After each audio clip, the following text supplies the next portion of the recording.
Mheshimiwa Mwenyekiti, serikali imeendelea kuimarisha fursa katika elimu ya juu kwa kutoa mikopo kwa wanafunzi wa stashahada na shahada kwa kutekeleza yafuatayo.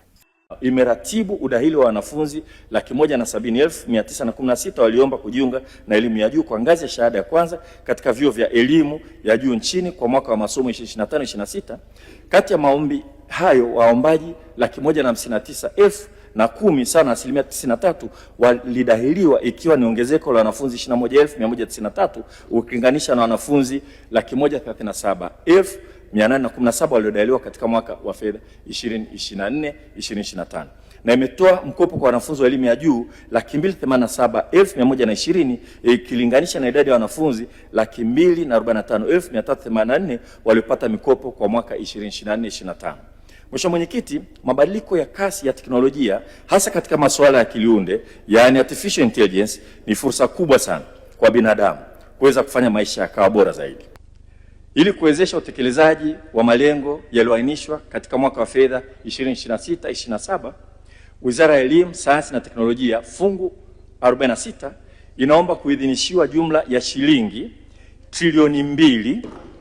bilioni 394 milioni 423,829 kwa mchanganuo ufuatao: shilingi bilioni 697 milioni 841,881 ni kwa ajili ya matumizi ya kawaida ya wizara, ambapo shilingi bilioni 648 milioni 82,352 ni kwa ajili ya mishahara, na shilingi bilioni 49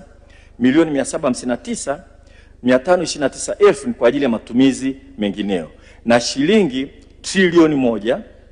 bilioni 696,581 milioni 948 zinaomba kwa ajili ya miradi ya maendeleo, na ambapo shilingi trilioni 1 bilioni 337 milioni 249 ni fedha za ndani, na shilingi bilioni 359 milioni 332,948 ni fedha kutoka washirika wa maendeleo. Mheshimiwa Mwenyekiti, wizara kupitia Tume ya Taifa ya UNESCO fungu 18 inaomba kuidhinishiwa jumla ya shilingi bilioni 3,866 milioni 993,000 kwa ajili ya matumizi ya kawaida, ambapo mishahara ni shilingi bilioni 1 milioni 335 na 20,000 na matumizi mengineyo ni shilingi bilioni 2 533 milioni 973,000.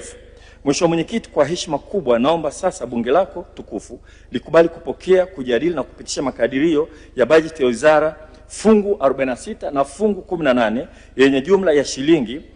trilioni 2 bilioni 398 milioni 290 milioni 822,000. Mheshimiwa Spika, napenda kuhitimisha kwa kutoa shukrani zangu za dhati kwako wewe Mheshimiwa Mwenyekiti na waheshimiwa wabunge wote kwa kunisikiliza.